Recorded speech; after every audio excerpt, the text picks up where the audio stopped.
and all of these other people with. So I just wanted to thank Matt for being one of literally the first sponsor to ever believe in us, and to be one of the first people to sort of put your self on the line for us. So thank you. Thanks, buddy. Oh, you left me hanging. Well, you are certainly welcome. In fact, I said to your father, had lunch with your father, and I said, I've put next year's dates, or I want to know next year's dates. This is my first year. I would have liked to have been here last year. It just didn't work out. But I can see myself certainly here next year and beyond. So, well, I'm delighted. Let's begin with a prayer. And this has been a great event for me and maybe for you. We're bopping around, meeting people. We're seeing faces. We're intrigued with some titles and some names that we recognize and some apostolates we recognize. So we're all kind of moving fast in these first series of hours. But let's kind of still our spirit just for 30 seconds, 60 seconds, and attempt as a finite creature. We have so little concept as to what it means to be the creator God, but a finite creature to attempt to give thanks. So if you can still your spirit as I will attempt to do mine. And Lord, we just simply want to turn to you as hungry hearts, as desirous hearts, as persons who get in our own way. In our sober moments, we do want blessing. We do want to do great things in your name, ultimately for your glory. In the temporal sense, as long as it's not contrary to your will, we'd love to be blessed so we can be a blessing to our families and to many others. We need your help desperately, Lord, more than we can even begin to comprehend. And so we all, each of us here right now, ask for your help. And we ask in that name above all names, Jesus, who is truly Lord. Amen. Father, Son, Holy Spirit. Amen. Well, I'm delighted I love the idea of this topic. I love the idea that we have an intimate reality here.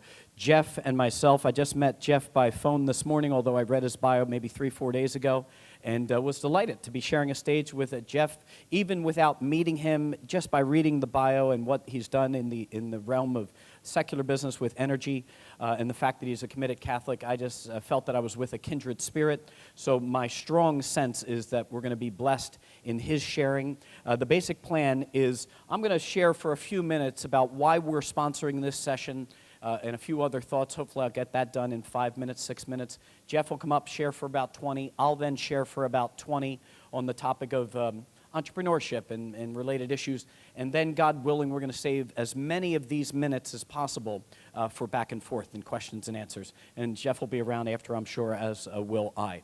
So I printed out these notes, and I printed out in a font that was way too small for a 53-year-old man whose eyes are going a little bit. So let me just make sure I don't miss some words. So why sponsor Catholic creatives in general? 3 quick thoughts came to mind. I was intrigued with a statement I had heard a number of years ago. I think it's attributed to St. John Vianney, who said that the world will be saved through saints and beauty. What an interesting combination that supposedly is attributed to John Vianney. We can see maybe why saints, but why beauty? And you can give this answer as well or better than I. Glasses. Put them away too quickly. Second reason why I felt the need to sponsor Catholic creatives in general, and then this session I'll speak on, is, bottom line is, guys, I'm sorry, we are losing in the short run. We know Christ wins in the end, but it doesn't mean that there won't be tens of millions and maybe hundreds of millions of casualties that will happen in the spiritual realm. So we know the end of the story, and I get that, and it's a true statement.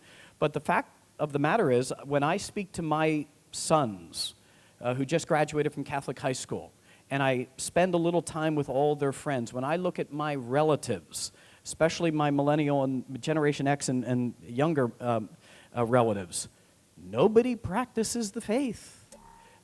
There's an irrelevance. Very, very few are practicing. I really, really, really believe that we are in a bigger pickle than maybe most of us are, realizing, at least the institutional church. By the way, anytime, I say this all the time, anytime I make a tweak, a comment, a little mild dig in regards to the church, it is only and always said from a posture of love, loyal son. I believe the faith is what she says she is, the bride of Christ, established by the Lord himself. So all that's a given. That being said, we're in a real real challenge. That's a topic for rich discussion for another time maybe, but we are losing, in my view, we are absolutely losing the battle in terms of the past 50, 60 years in the developed Western countries.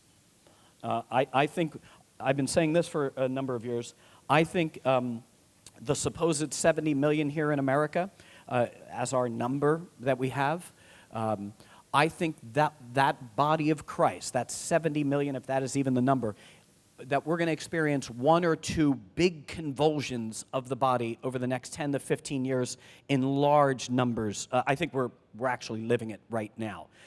Now, that should not cause us to despair. It should cause us to seriously wake up and quickly. But I believe this fruit, Catholic creatives, and the many apostolates that have popped up in the past 10, 15, 20 years that I've been fortunate to be able to observe over the past 25 or more years, is totally a fruit of the Holy Spirit. It's totally part of the counter-defensive. The question is, and I'm going to put down the mic so I can do this visual.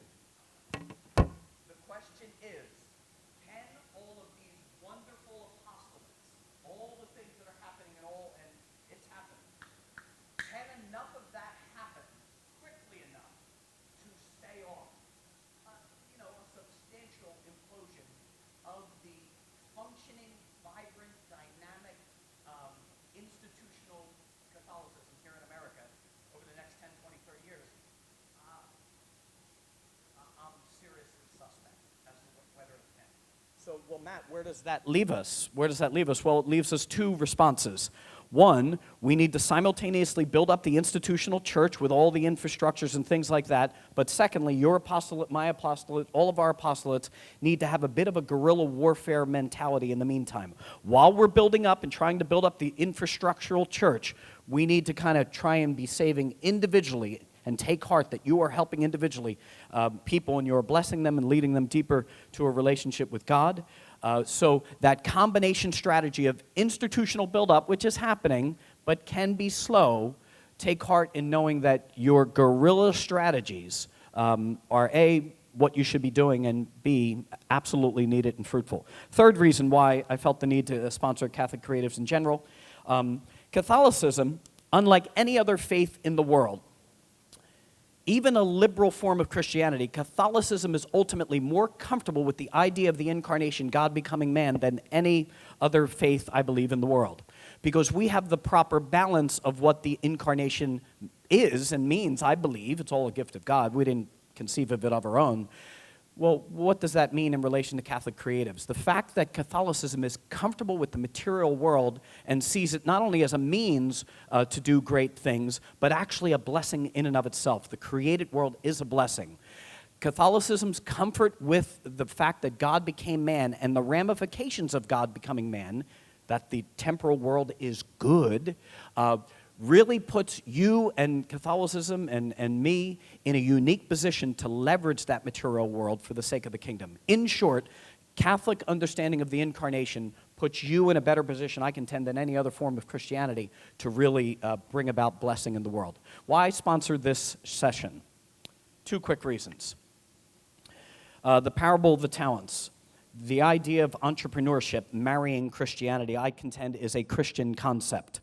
Health and wealth gospel is not a Christian concept, but dynamism and entrepreneurship is a Christian concept. The parable of the talents, the person who was given 5, 2, and 1. The one who had 1, who out of fear buried it, was rebuked by Jesus, loving Jesus. The one with 2 and 5 who doubled, they were praised. Secondly, we need more expressions of entrepreneurship, even if we fail, because it will lead to better ministry ultimately. I'd rather have us strike out than bury that 1 talent. So this initiative is a blessing to the church. So why Jeff Schiefelbein? Jeff's a talented guy, and he loves the faith. And Jeff is doing really, really solid, practical, good things in the secular world and leveraging those gifts for the sake of the kingdom. Jeff has worked in the deregulated energy business for the past 14 years. And prior to establishing a company called Five, the company is called Five, He served in a vice president capacity at an energy and power company. He's the co-founder of this newish company called Five, a company that recently was listed in the top 30 nationwide by Entrepreneur magazine, most entrepreneurial companies in America in 2018. Pretty impressive. Jeff has a proven track record of leadership and innovation, and he in the areas of technology and startups and business operations and strategic management. He speaks to people all across the country, inspiring young and old entrepreneurs alike in effective business management. He's been featured on ABC, a segment called Volunteers Across America, and serves on several boards, including young Catholic professionals. Please welcome Jeff Schiefelbein. Thanks, Matt. I'm going to move this so nobody gets hurt. That means me. Howdy. This is going to be quick and fast, and I hope you have questions at the end, okay? So in 20 minutes, let's talk about entrepreneurship through stories. When I was 23 years old, I was working for Frito-Lay. I had just graduated from Texas A&M University.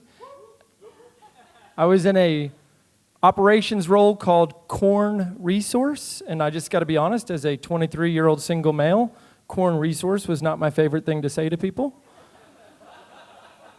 Great company, bad job, couldn't wait to leave. Went to New York for my 1 week of paid vacation, saw a bunch of shows, saw a bunch of friends, went shopping, and everybody said your last show needs to be this disco version of Midsummer Night's Dream, told through disco music in a Studio 54 atmosphere, and then it turns into an all-night disco party. So, being a young buck, I threw on my pearl snap shirt. I buttoned it as low as Jason Duderman does. You know that's right. And so then, I go to this thing, I get pulled up on the stage. You've been to Off-Broadways, they're very interactive. I'm dancing on a disco cube. I didn't snap my shirt. I have fun, I jump down, the show happens. It's an hour long, it's choreographed, it's amazing, it's magical. And when the show's done, me and my friends start dancing, and a woman comes up, she says, I'm the general manager of the show. This is the stage manager. Would you ever audition for this show? I said, ma'am, I'm a corn resource from Texas. Sure. So we emailed back and forth. I flew up there on a sick day, didn't tell anybody in my family, only a couple friends knew. They auditioned 300 men for this role. I auditioned privately that evening for the 14 creators of the show, and then I get to do the first 30 minutes of the show in full costume before the choreographed part started. I got done, I slipped out, I got upstairs, and they said, you made it in the show, when can you start? And I said, well, I got to quit my job, sell my car, put my stuff in storage, can you give me 2 weeks? And they said, yeah, we'll see you in 2 weeks. You ever done this? I flew to Texas, I called my mom, hey, what's up? Can you get Dad on the phone, too? I said, Mom, Dad, I'm moving to New York City to be a disco fairy.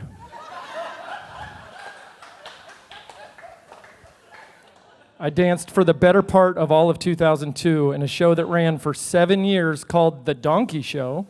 If you live in Boston, it's still playing at the Art Theater there.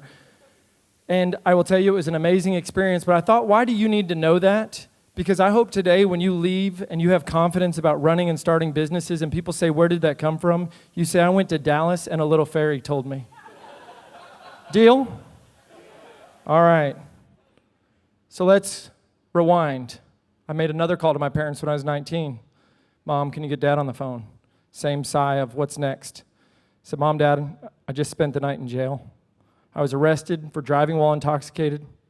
I was guilty. It's not the first time I've done it. It's the first time that I was caught, and by the grace of God, I wasn't in an accident. My parents weren't focused on any of the positive things I was trying to say. They were pretty mad. I was the youngest of 4 kids. We'd all gone through A&M. We all overlapped, and I was supposed to be the star, and then I was the only one of my siblings to this day who's ever spent a night in jail. I decided to plead guilty as soon as possible, to accept my punishments full on. I thought consequences are good, let's take it. And even in that jail that night, in an inebriated state, I felt myself die to self and recommit and to become a good person again. Nobody else knew that. But I started taking on good hobbies and owning the responsibility. And then I went to a Mothers Against Drunk Driving Victim Impact Panel on November 11th of 98. I know what seat I was sitting in as the picture got passed to me. And I looked at this young girl who was killed on the side of the road when her car had a flat tire. It looked just like a friend of mine from high school. I was already really involved at A&M. I was already very entrepreneurial, starting bands and freshman handbooks and all sorts of ridiculous stuff. I've been paid to be a mime before. I'll try anything. This picture, though, was a Holy Spirit moment where I felt shooken and I felt talked to, and it said, go and do something about this. And so I'm not joking. I walked out, and my friend who had my car, because I had no license, said, how was it? And I said, we're going to start the best designated driver program in the country, and I'm going to need a lot of help. And from that moment on, I dang near failed out of college, but I succeeded in life because I rallied the troops around me, and I went against every battle that was possibly in front of me with faith and with the fitness to know that we were going to cross this finish line. 12 months later, we launched a program called Caring Aggies, or Protecting Over Our Lives. It's called Carpool. Every Aggie in here had it on the back of their student ID. Carpool started in September of 1999. Within 2 months, it was recognized as the most successful designated driver program in the country for a college town. Within 6 months, we launched a sister program at the University of Georgia. Within a couple of years, there's dozens of them throughout the U.S. because it makes perfect sense. But guess what? You see the title of this, Hey Weirdo, That's Never Gonna Work? Do you know how many people, and I mean people that intimidate me to this day, said, hey, and I had really curly, long blonde hair. I looked like Zach Morris. There's where the weirdo comes from. Hey, weirdo, it's never going to work. I heard that from my mom. My sweet mom said, this is a great idea, honey. This is never going to work. It's too much. But let me tell you the things that were never going to work. It was never going to work to take volunteers to give up their nights and weekends to drive other people home. I heard that from everybody. I still hear it when I speak. You know what? When you create the right structures and you treat people with love and dignity and you help them to be a part of a noble vision and you give them, if you know, subsidiarity or extreme ownership, now all of a sudden they're part of the answer. Not only are they volunteers who have to go through competitive interview applications and get cut, so they try 3 or 4 times to make it, guess what happens? It's a student organization. They pay dues to give up their nights and weekends. So they pay me to volunteer. They didn't pay me, they paid the company. I was told you'll never get cars. Why? I couldn't buy a bunch of cars. I couldn't rent cars. I'm not 25. I'm just showing you how crazy this loop gets, okay? We weren't a state agency. The university loved us but hated us and didn't want to stick their name on it. I somehow convinced Enterprise Rent-A-Car to rent 3,500 cars to me in 1 year under my personal name. This is back when the technology first came out that you get a phone call, how was your rental? And I'm like, stop calling me. It was every day, all day long. But we pulled it off, okay? And not only did we pull it off, the naysayers, the general counsel of Texas A&M said there was no way I was going to start this program. They gave me 1 hour. They would say, son, you never thought about X, Y, and Z. And they would throw out scary stuff. What's going to happen when somebody beats up one of your drivers? Or there's a case of date rape. Or they went on. And every word out of their mouth wasn't up here. We had documented it. And I would flip to that page and I'd say, we're getting to that. Do you want to cover it now? It was a game of business chess. And we, the 20-somethings, we won, and they couldn't get in the way. The director of the university police department said he was going to shut us down. He said he was 200% against it. He sat in front of me and he said, son, you're going to fail. This is never going to work. And I said, when that happens, let me come back to you. By the way, he had a peg leg and a patch on his eye. I don't know about the peg leg, but he did have a patch. And he said, and he's ex-FBI. I mean, he scared me. 2 years later, he's talking in front of a group of police officers from all over the U.S. saying, carpool started under my watch at Texas A&M. And I was like, you go, Bob. I've been told my whole life that that's never going to work. And so then let's fast forward to 2011. I had just gotten married that year. My beautiful wife, Amanda, was enjoying that I had income, and we had a house in uptown Dallas. And the company I was in, we decided to sell it. In fact, our parent company decided to sell it. It was slated to sell for $200 million. We sold it for $300 million. The premium was because of things that we had done that were innovative in technology, that were innovative in culture. And what was funny is I was part of a huge organization, 4,500 people publicly traded, but even within that organization, we acted like entrepreneurs and we treated each other with love and dignity, and the results spoke for themselves. I got offered some pretty amazing jobs, as you would imagine, on a national and international level. And I walked away from every one of those because I knew there was a next step. And that's when we started the company 5, just the digit 5, to do energy consulting for commercial customers nationwide. That is an industry that's run by salespeople and by energy brokers, which is actually a really bad word. Like, I should probably go to confession for saying energy brokers. It's a nasty word. So when we started this, I knew everybody in our industry. And you know what they told me? Dude, it's never going to work. Why? Because first of all, I have a lot of business partners. We are all equal owners. Luckily, they're smarter and richer than I am, so they helped to float this more than I did. But we're all equal partners, and they said, you better lawyer up. You won't last 2 years when you don't have somebody who's the majority or somebody who's the boss. Now I'm 7 years into this, and I will tell you it is absolutely the secret sauce. You want to know why? Because we love each other. We don't even agree on things. You know what's funny? They hear me speak every once in a while. We run our business by the Catholic social teachings. If you ever read The Vocation of the Business Leader, PDF, or look this up on Google and grab the PDF, it's exactly how we run our business. My business partners just don't know it. They live it, they just don't know it. And guess what? I was told, if you're going to hire all these salespeople in this industry, you better go and put handcuffs on them, non-competes, non-solicits, lots of rules so they don't leave you and take your customers. We have no policies. Our policy says nobody's allowed to take us out and entertain us. It's called the 8 to 5 rule. Outside of that, vacation, sick leave, where you work, how you work, figure it out. But guess what?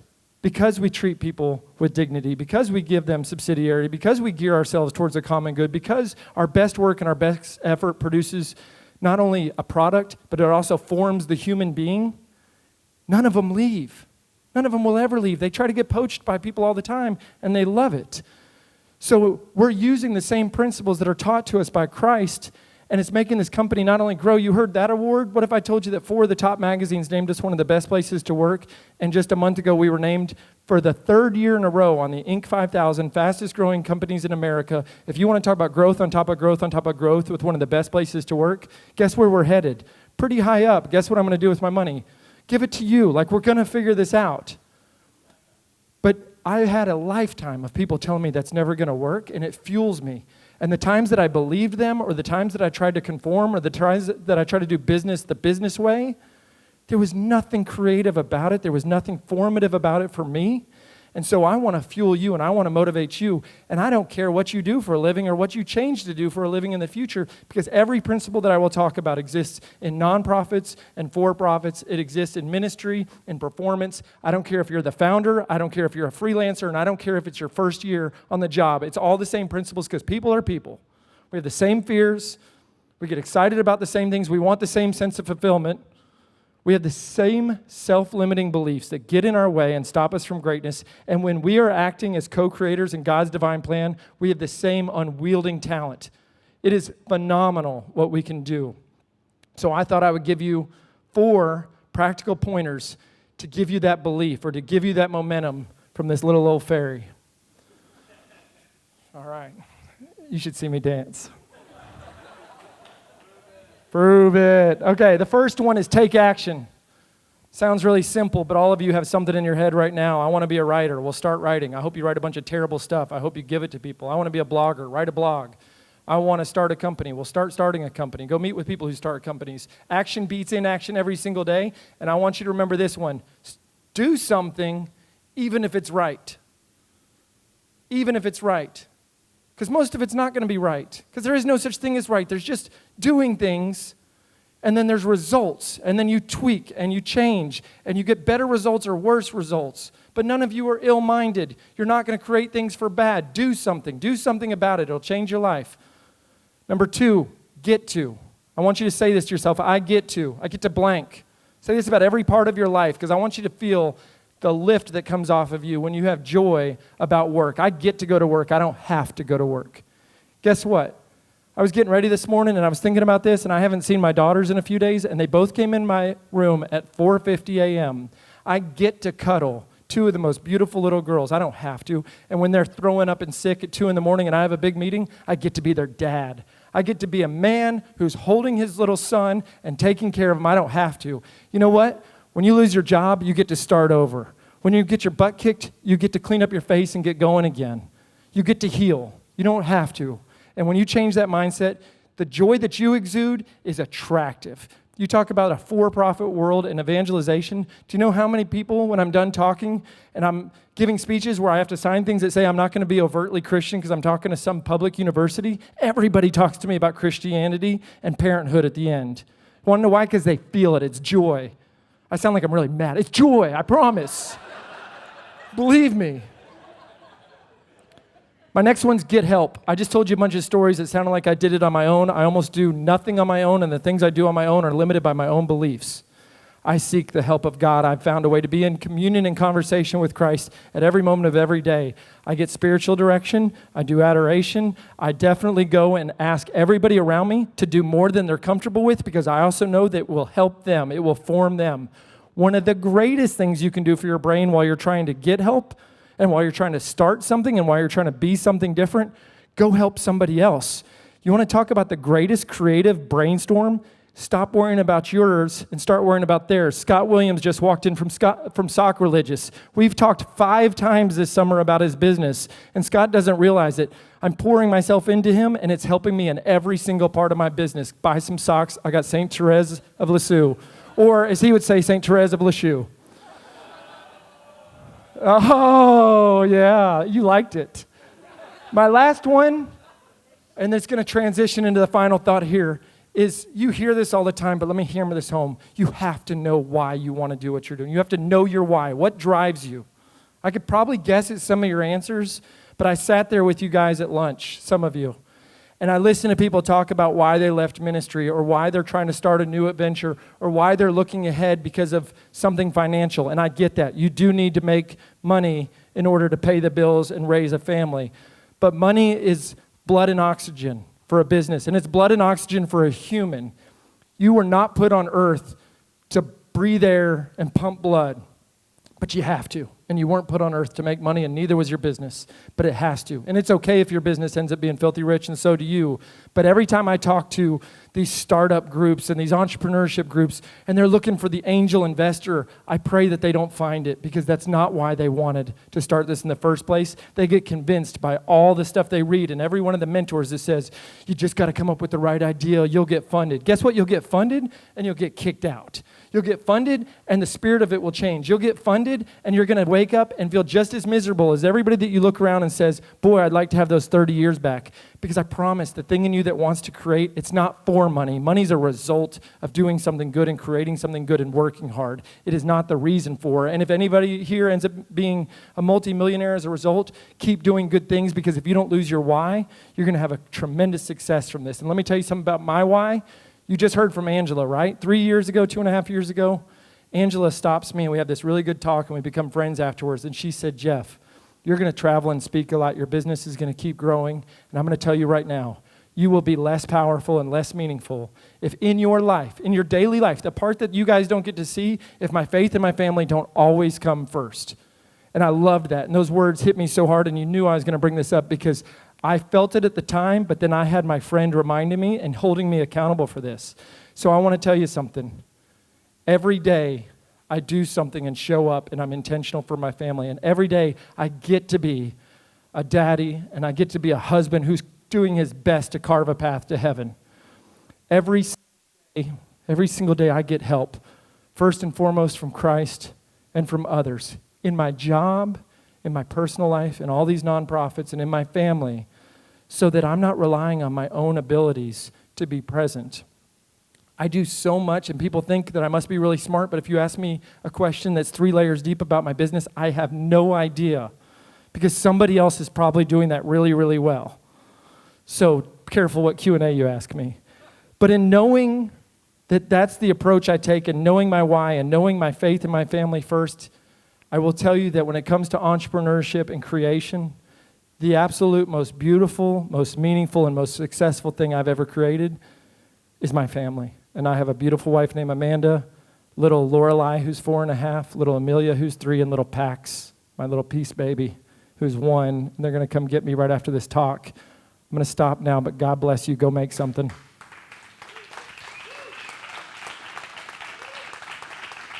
Thank you. All right. So 20 minutes. Did I nail it? How did I do? Oh, I got more to say. Let me tell you, I'm not going to do this one right now because it would be inappropriate, but I'm going to tell you one thing that I did. I was in a dance competition at Texas A&M, 100 couples.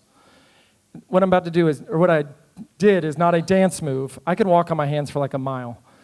I told the girl that I was dancing with, I said, hey, during whatever summer lovin', I said, just follow my lead. I'm going to lay you on your back. Don't move a muscle. I'm going to walk over you on my hands. And then I'm going to go down and kiss you on the lips and walk off. And then after that, we won't even have to dance. And it worked. There was like 5 couples left, and we did that. And then I basically just sat there and waited for the song to end. I then used that same stupid bar trick when I auditioned for the Donkey Show, and they're like, you have to do that every night. And I said, you're going to pay me to walk around kissing girls every night. Whatever. Let's transition.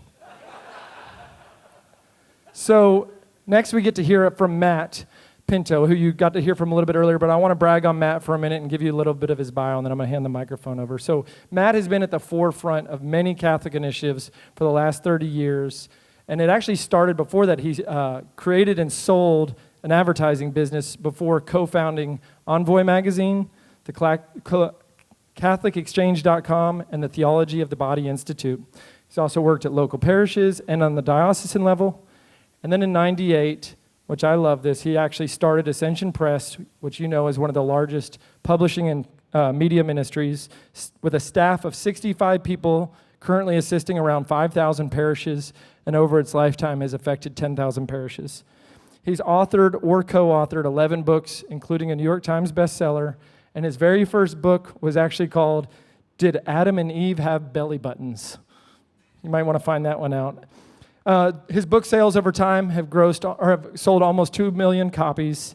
And then most importantly, he has a wife named Marianne of 24 years and 6 beautiful kids. Please give it up for Matt. Great job. Jeff, thank you for that very kind, gracious, even humbling introduction that I wrote myself. Okay, I'm going to keep track of our time. So, are we working, do we think?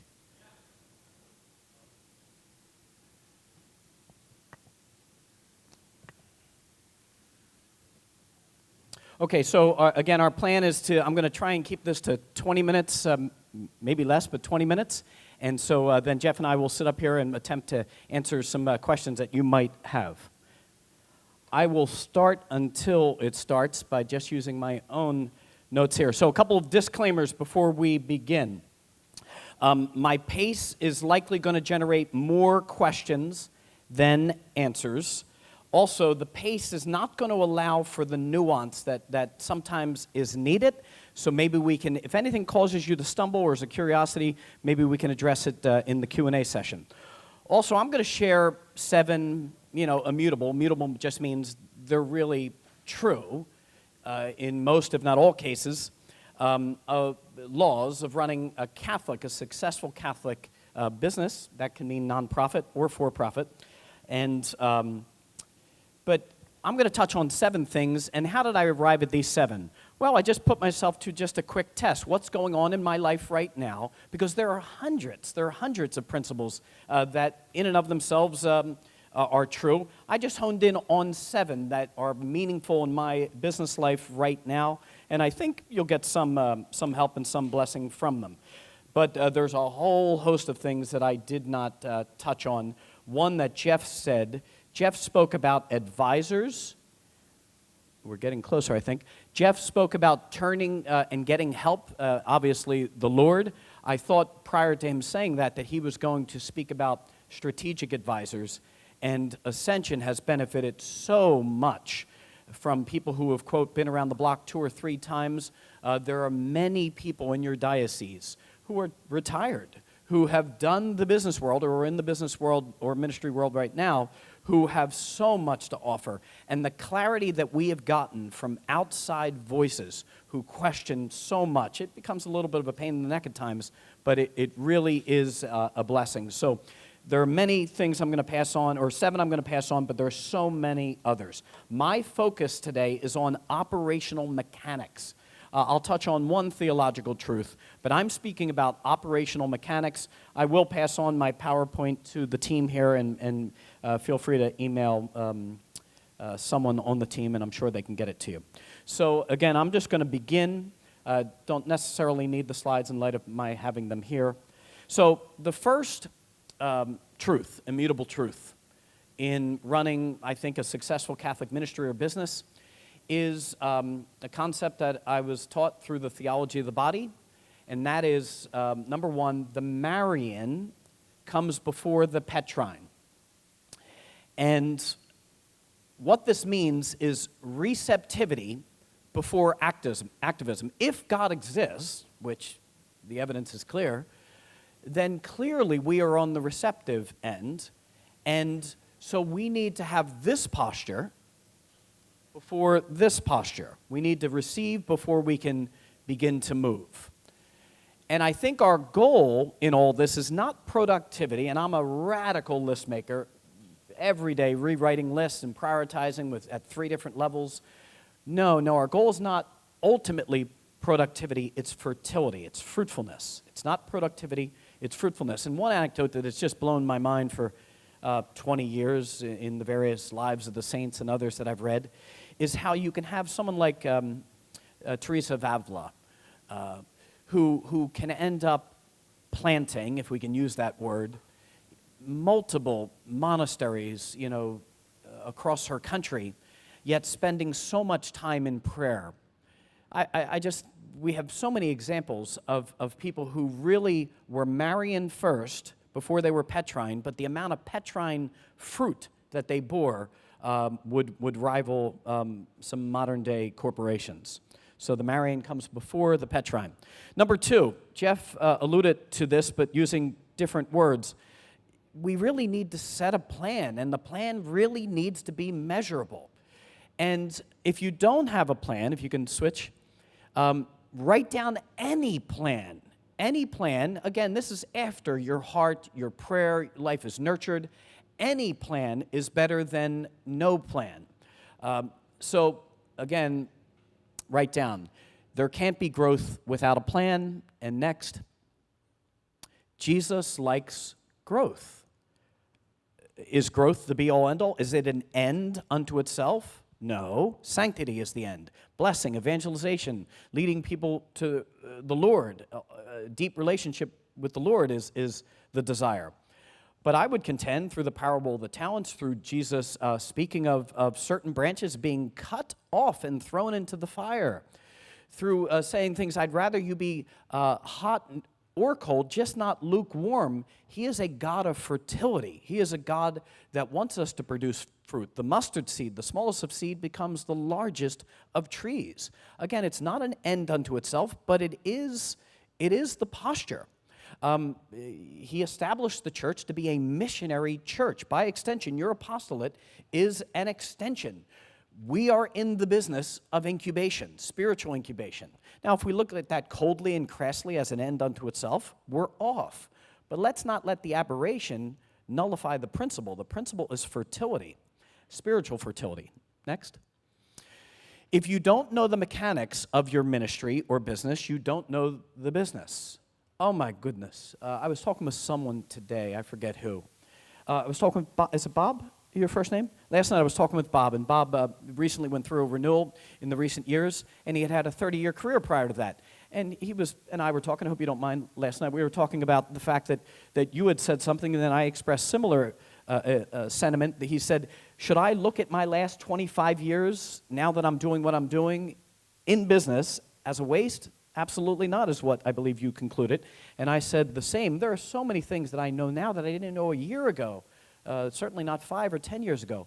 And one of these principles is you really, really, really, really need to know the mechanics of your business. For example, only about a year and a half ago, Ascension started tracking every one of our staff hours. In a given day, you need to know where you're spending your time chronicling it.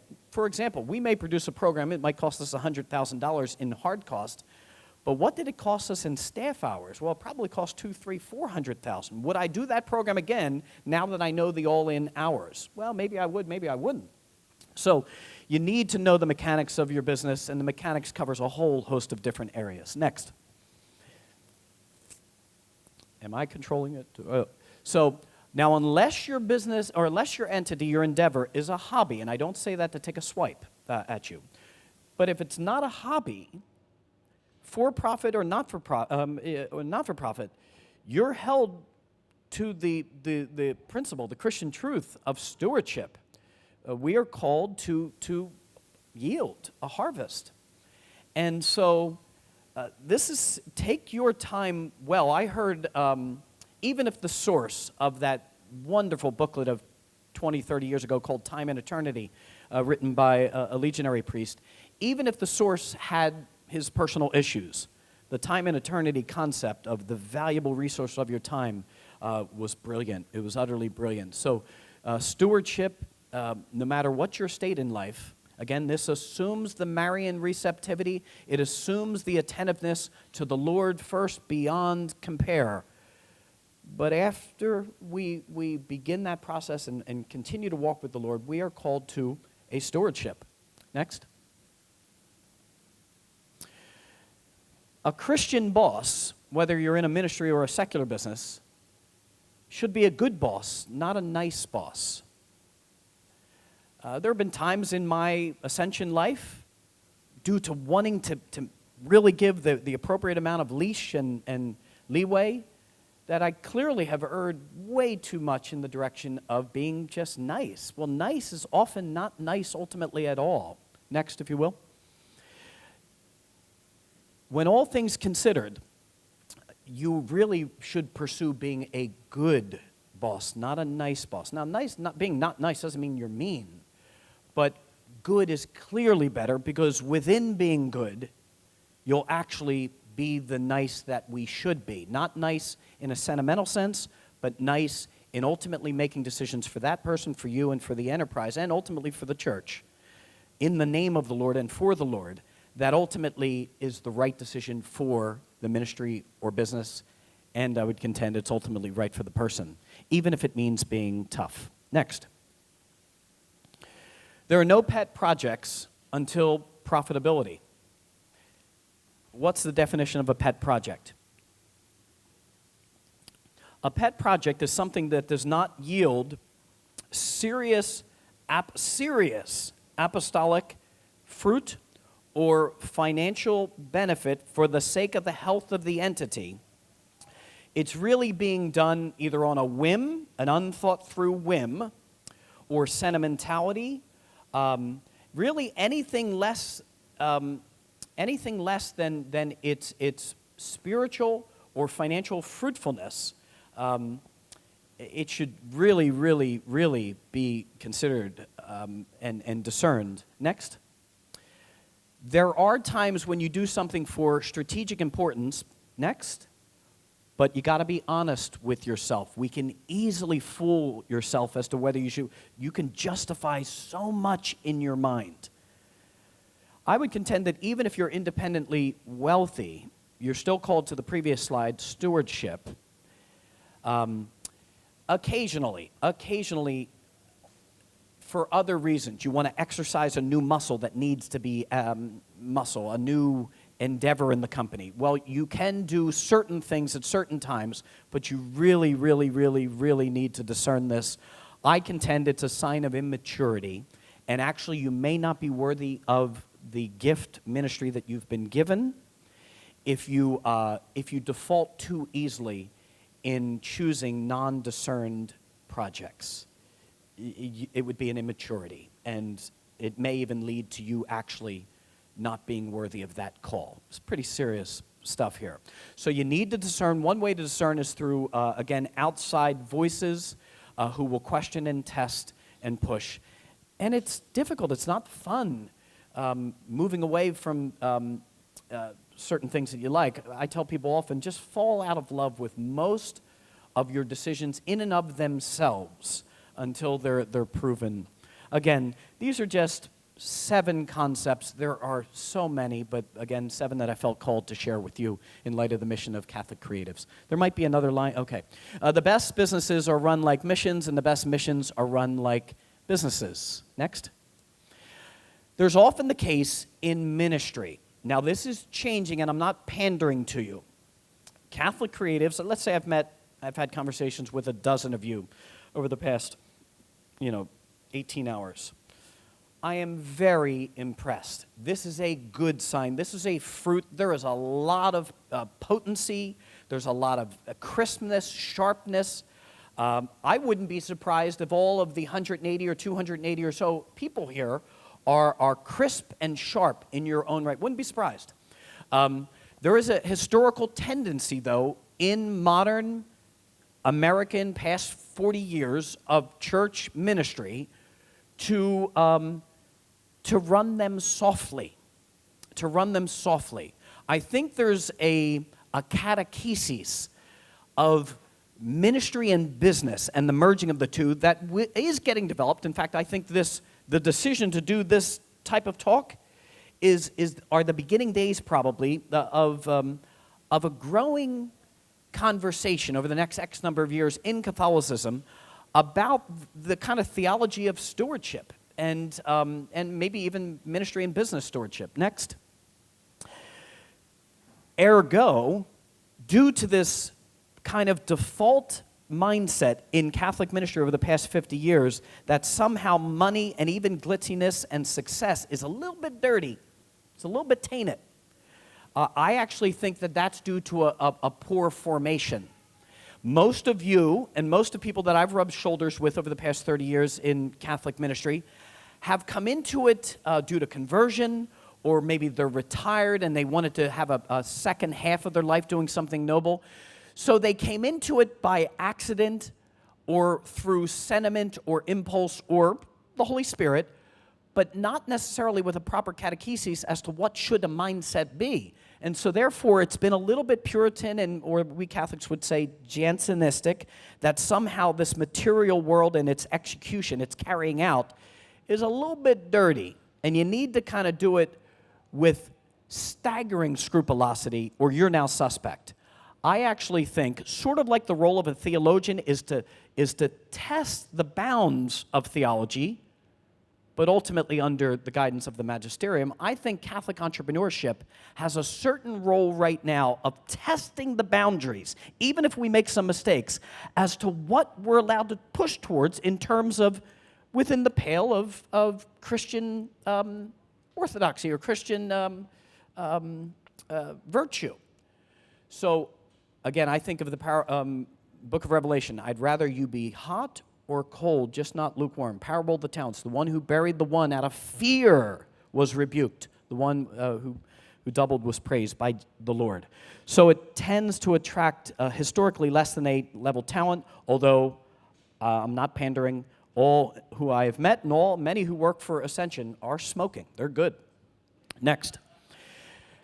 This being said, you can't be so clinical or can't be so focused on a certain end that it squeezes out the very life of the persons in your ministry. It's all about balance. But out of fear, we often don't even begin to test some of these boundaries. Next. Run your entity. Now this, I shared 6 immutable laws. This is a pop theory that I'm working on. And so this is undeveloped, so I move it out of the immutable law, but I'm intrigued with the trajectory of this. And I'll close on this point, and that gives us a good solid 20 minutes for Q&A, Jeff and myself. I'm intrigued with the trajectory of this. Run your entity as a for-profit until proven otherwise. Why? Next. If a business model, if a ministry model works in and of itself, in other words, you can figure out a way to sell or do or speak or do within the bounds of an economic model that actually works. It works for the buyer, it works for the seller, it works for the organization, it gives them enough cushion to grow, because the goal here, growth is not an end unto itself, but it should be the default posture of all of us. We want to bear fruit and convert all 7.3 billion people in the world as quickly as we can for their sake. Not for the church's sake or our sake, for their sake. So if a model works in and of itself, I'm intrigued with running it as a for-profit. I have a little why I want to share.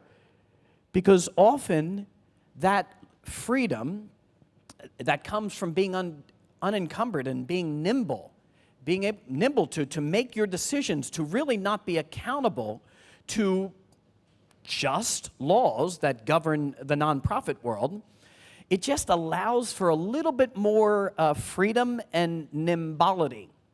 But there's another little thing that I've discovered in the recent years of running Ascension that is a for-profit. I didn't start it as a for-profit to be a for-profit. I just didn't know any better 20 years ago. I came up with the idea for the Adam and Eve book, needed a brand, Ascension, and then just called the state and got the form and went to the bank. And I didn't think, oh, I should do this. It didn't even enter my mind. So it started out as a nonprofit by accident. But one thing I've discovered in these years, and again, this is not an infallible truth, but it's an intriguing truth, is that when you're a for-profit, if the market doesn't buy the product, the market voted that this is not a good product. And the market was brutal, even if it didn't know it was consciously being brutal. It was brutal in saying, no, Matt, that book that you did is not what we want. And I better not do that often. So what it forces you to do, it forces you to make sure you think through these things, and it kind of forces a Christian stewardship. Whereas at times, I'm not saying a universal truth, at times, in perhaps a nonprofit model, it can cover a multitude of sins because it could just not be a good idea. But if it's covered financially, you don't know whether the buyer really wants it or not because it's covered financially. So in a certain sense, a for-profit and a nonprofit have two different buyers. Often, the buyer in the nonprofit is the donor. And the idea may be great, it may not be great. But in a for-profit model, you know fairly quickly if it's a good idea. Now, do I believe, though, that ideas should not be released in and of themselves because they are needed in the world? I absolutely do believe that is needed at times. God can totally do X factors and unique things, but typically God works in nature and through nature. The miracles are the exception, not the norm. So until proven otherwise, until a certain revelation or piece of spirit or whatever the case may be, I'll probably default in the direction of the predictable nature, in the direction of nature. I don't think I have another slide, but maybe. No, this is good. As long as your heart is sufficiently guarded in here, guarded. And we can unpack this. How do you guard your heart, Matt? You can go to the next one. How do you guard your heart? Well, one thing I ask myself is, am I 98 or 99 or 100% certain that with blessing, whether it comes through secular work or other, that Jeff is going to use his resources for the good? First, the stabilizing of his family. Secondly, the possible support of his children in the future. And then thirdly, ministry, because his family obviously is first in that regard. That's his vocation. Am I 98, 90% certain that Jeff will do that? I am. Am I the same with myself? Yes, I am. So when I ask my heart, am I pretty sure I'm going to use this success for blessing? If I answer yes, and I move on. I move on with not much more question. That being said, we do tithe as a company, and we do pray aggressively all the time as a staff and individually. But we're a tithing company. We do that to safeguard against ourselves. So we tithe, well, I'll leave it at that. Why don't we get together up here? And we got about 25 minutes to address, 20 minutes to address questions. Good job for Matt real quick, too. Thank you.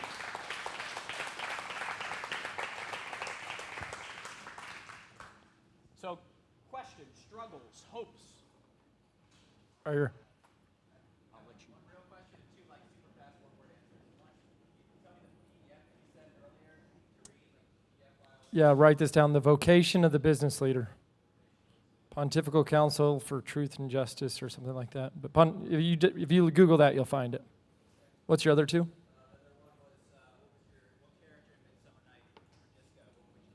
Technically, I was Cobweb. Yeah. Nobody let me talk. I was just dancing shirtless, covered in glitter, but...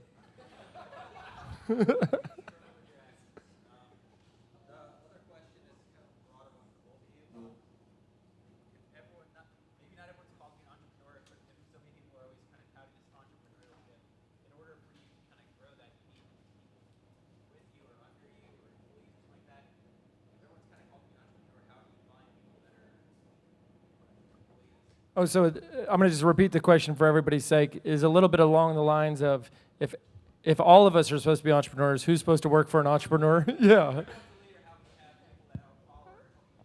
Matt, you want to start with that one, and I'll jump in? Well, not everyone is called to be a leader, and even the leader, I bet you he's got 50 instances he can name in the past year when he wasn't the leader in a meeting not everyone's called to be a leader, and that's perfectly fine. And I have a COO in place who runs 98% of the operation or 90% of the operation, and it's going great. So, I mean, we're there every day, but Yeah, the thing I would add to that, and I think we're going to use this mic for asking Q&A, is that I think being an entrepreneur is a misnomer. I think that we're called to be creators. I think that we're called to create and to produce and to contribute. And I don't think you have to be the business owner or the person who went out on a limb to do that. I think you can do that in every single organization that you're a part of. It's a mindset. It's an ownership. It's a risk-taking and a vulnerability that also helps to form you. So I don't think, in fact, most of the people I know are not entrepreneurs, but they're entrepreneurial. Hard word to say. That help? When you talked about, people saying that ideas wouldn't work and things like that, what kind of litmus test or how are you testing for yourself which ideas are pursuable and which ideas, are worth putting everything in and which they're really right about? So I'm going to flip it on you. Do you ever feel like the Holy Spirit speaks to you? Yes. How do you know? I'm serious. How do you know? I mean, it's different on different occasions, Okay. but yeah, I mean, If you had to describe one of them, how would you describe what you knew that you were being spoken to by the Holy Spirit? the one that always comes to mind first is, being called to commit to my current project full time. And it was more of a constant feeling of discomfort with what I was doing before. And that discomfort leads to a comfort here? Yeah. Because I'll tell you my version, and everybody's version is different. I'm not trying to put words in your mouth. Mm-hmm. I know when I'm forcing something because I want it to happen and there's some sort of an egotistical drive versus feeling like a peace amid even chaos. A peace while people are saying that's never going to work or that on paper it sounds crazy what I'm saying. Mm-hmm. But I'm so peaceful about it that it's almost like I can see a vision of a successful future. Not the details, but I have that same feeling of if somebody asked me today, did you ever think Carpool would be so successful? I say yes. It was a gift. And it turned into this thing, and I could feel it. I didn't know the details, but I would tell you that that's how I know to keep going. It's also how I know when I'm trying too hard to squeeze something in that's really not supposed to happen is I don't have that kind of inner peace, and it's always in discord no matter what I'm projecting. Is that helpful? Yes, thank you. A couple thoughts. I love the church that you and I have been graced to be a part of. Just blows my mind for the past 30 years of being awake, going through a conversion at 21, 22, and one of the areas that just blows my mind is how sober the faith is in terms of, they did it again. They had another incredible answer again. And for example, in the area of supernatural miracles or demonic manifestations or whatever, one of the principles that your church would always say, well, let's see if there's a natural explanation for this first. Totally sober statement. So what I'm getting at is, I default at Ascension, we default in the realm of nature first. Why? Because we're already doing 40 hours a week in the realm of grace. We've chosen not to sell a secular product. We sell a faith product. So we're already in the faith realm.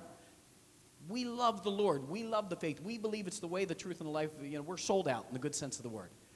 So therefore, now let me bring this into nature. Is this a good idea? How do I think it will sell? Do I think people need this? Are people, one of the criteria, are people already asking for this? Is there a gaping hole out there? Will there be a market, and kind of how do we know? So I would simply say that unless you have, we do a lot of research. We're doing a lot of research now, and with the electronic connected world in which we can get a 2,000-person survey back in 2 hours from the time of concept, nowadays. Should we do X or Y? Hello, everyone. Do you like cover Y or Z? So we live not to the level of heresy, but we live aggressively in the realm of the natural, nature. Because we know that grace is going to support it with our hearts being correct and with prayer and discernment and seeking wisdom. So I think, though, in the Catholic world, we tend to be a little bit puritanical in somehow thinking this is all a little dirty. So therefore, we need to be overly spiritual, and they so heavenly minded, you're no earthly good. So we kind of err in the other direction, nature, because we know that we're going to do it walking with grace and walking with the Lord during the discernment process. So we are on the side of prove it to me more. Hey, I'm fascinated with culture being built within businesses. One of the things, Jeff, that you said was you love your partners and how you guys run the business, but are they all Catholic? 2 fallen away Catholics, 2 Jewish that Okay. aren't very strong in their faith either. Awesome. So my question is, we basically have a team that has been built. So I have 2 questions. One, investors. So when you take on an investor, what are the ways that you can essentially vet them out for them being bought into your business if you have to take them on? Second piece is, how do you build a culture that has Catholic social teaching at its core, even as a solo entrepreneur or as someone with multiple partners? How do you build that CST at its core? Sure. How about I do the investor, then you do the culture? And I think that both of those topics would be great topics for next year that you may consider just as dedicated talks.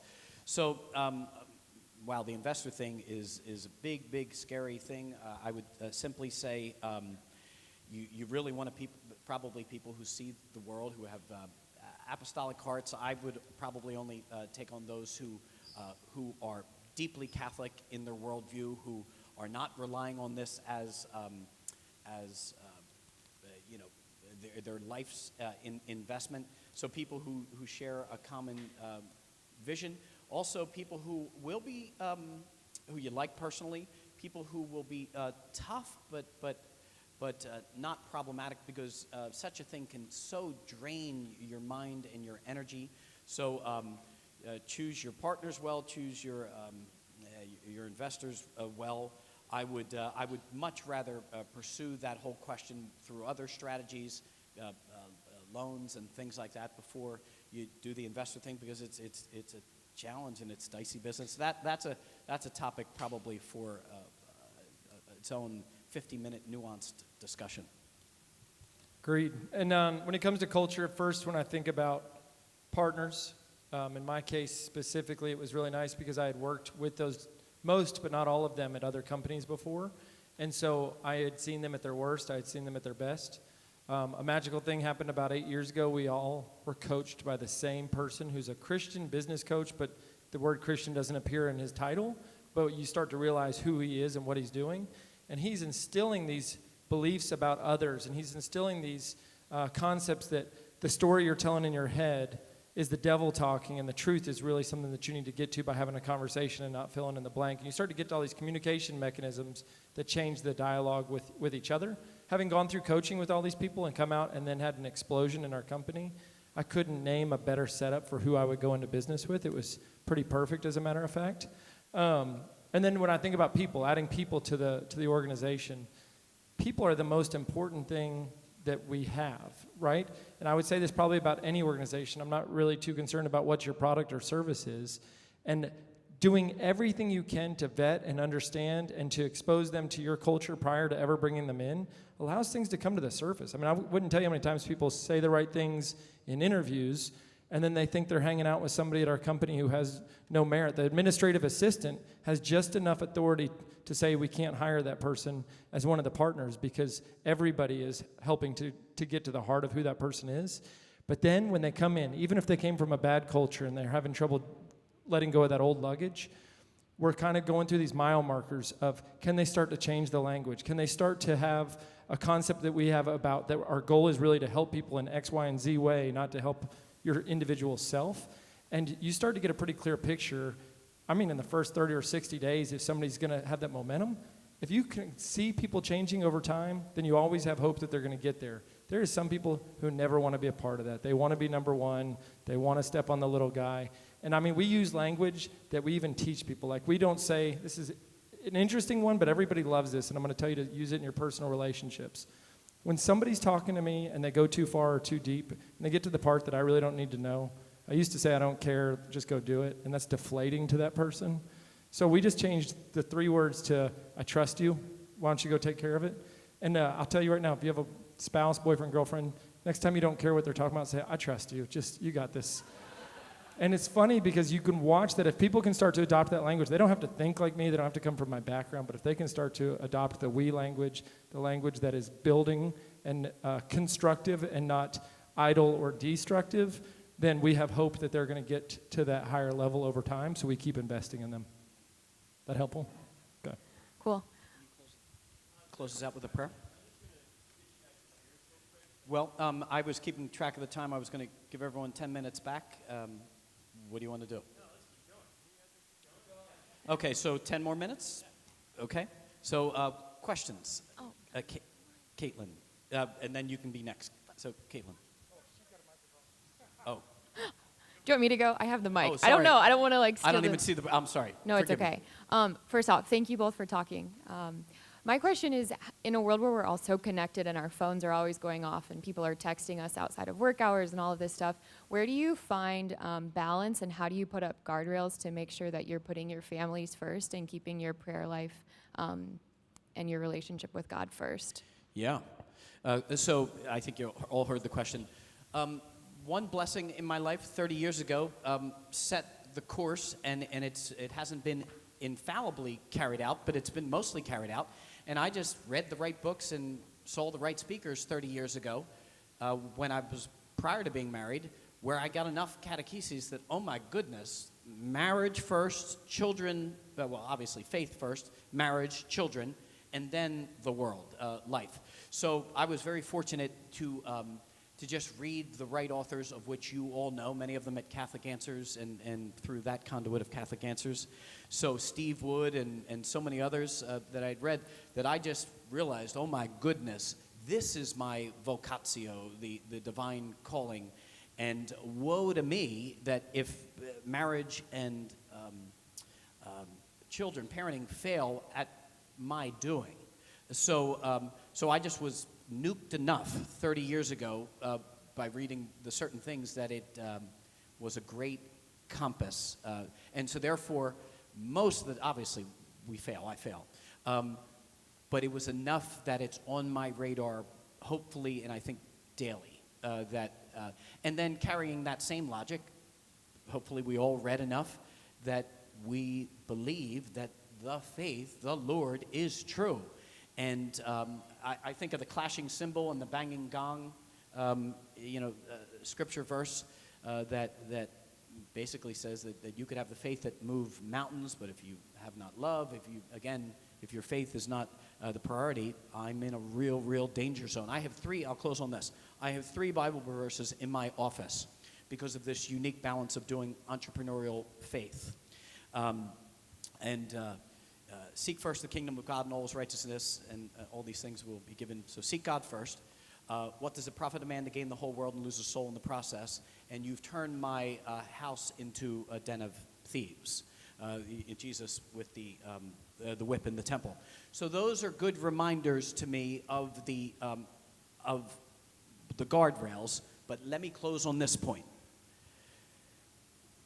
That some are called, and I'm not saying there's a divine ordaining, some are called, though, to venture into those tenacious waters precisely because there is spiritual good on the other side of that lake. So even if it's rife with danger, because we have to discover that other land, metaphorically speaking, of how the church can view these things. So believe me, I've wanted to turn away from these questions often, but those 3 Bible verses in my office are balanced by the parable of the talents, the one who out of fear was rebuked. So those are twin towers that orient this compass.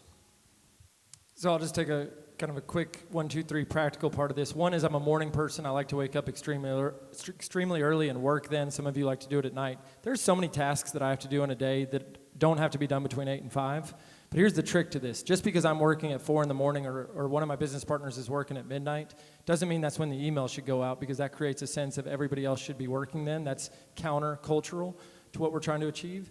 But Outlook's pretty neat. You can time it to go out at 7 a.m. So I work, but when everybody else is asleep, and I get all my other stuff done so that I can give my day to the people who either need me or that it scheduled me.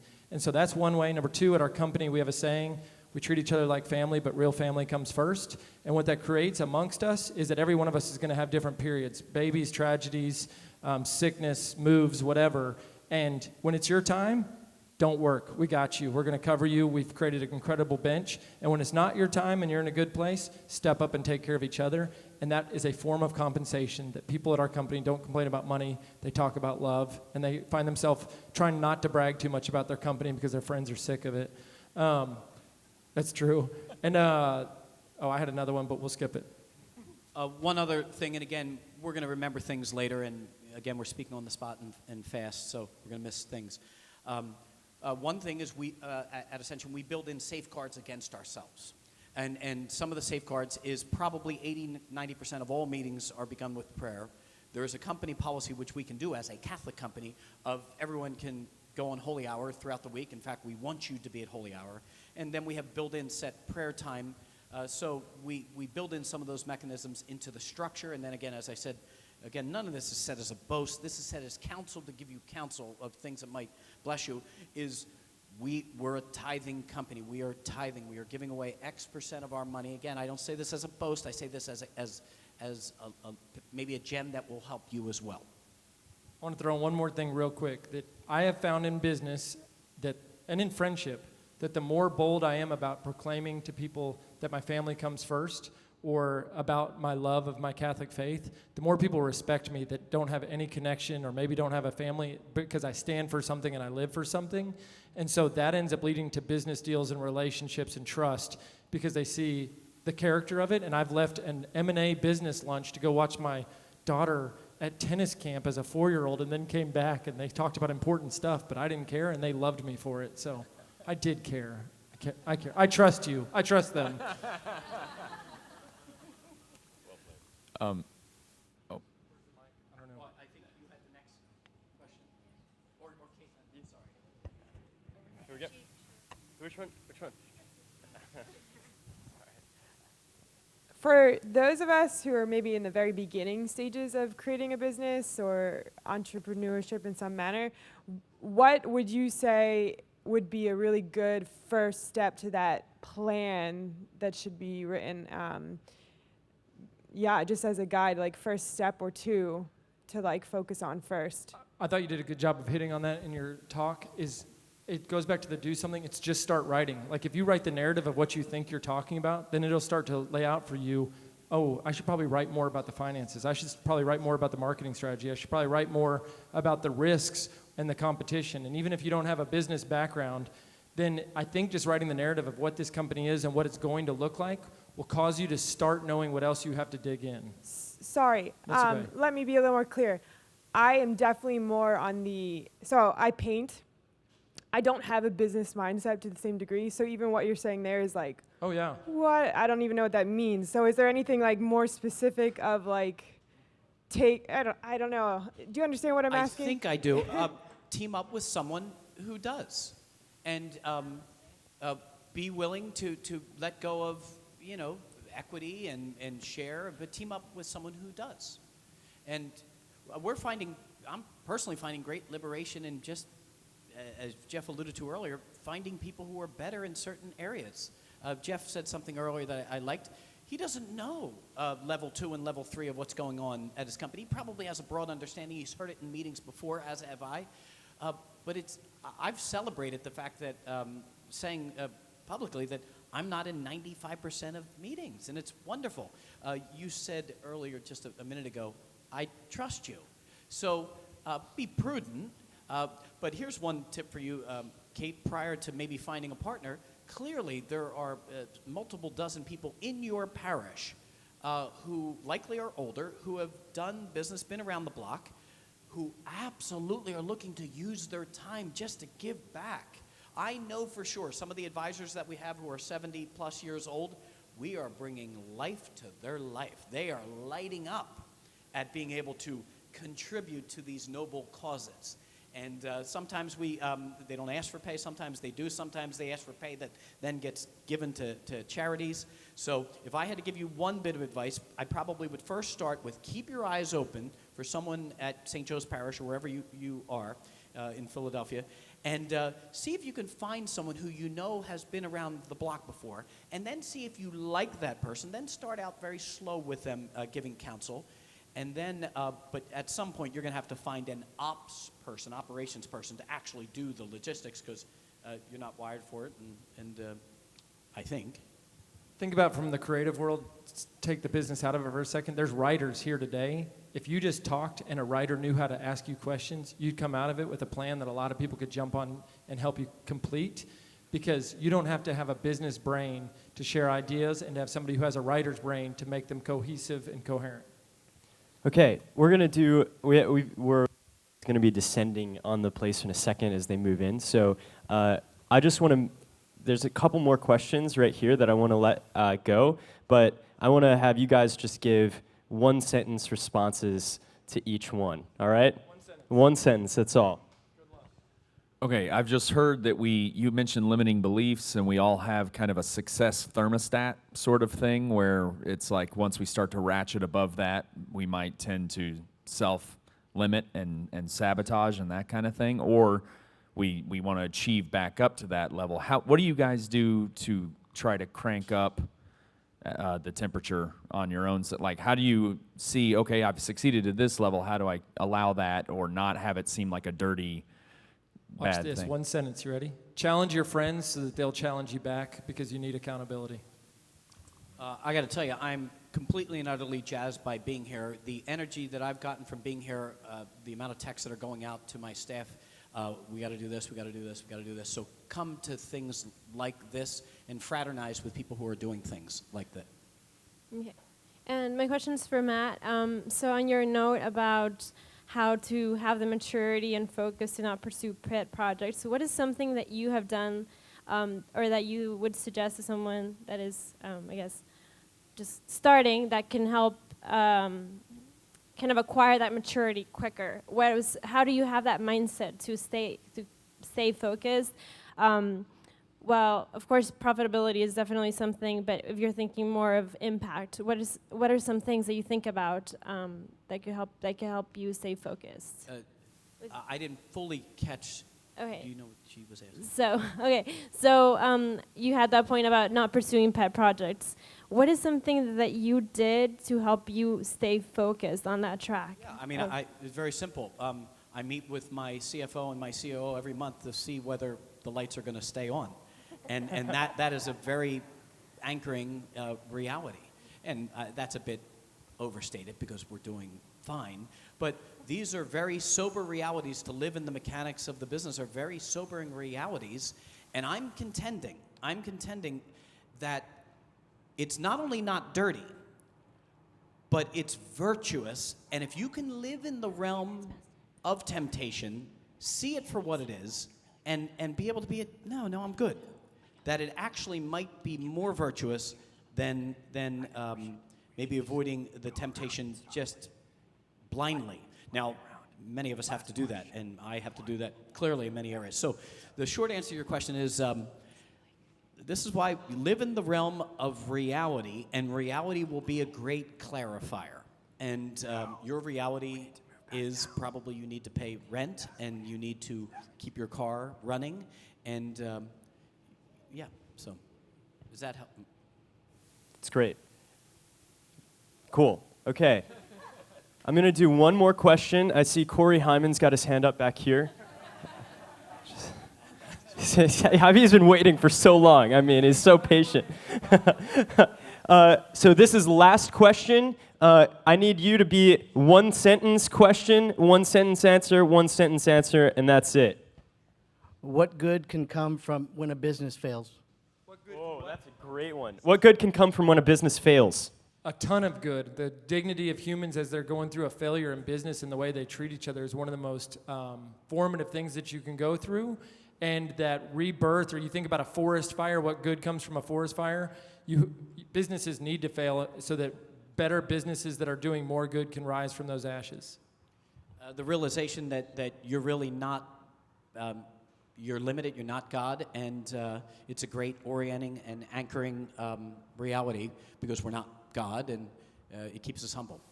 All right, guys, thank you so much. Can you give them a round of applause for coming out? And these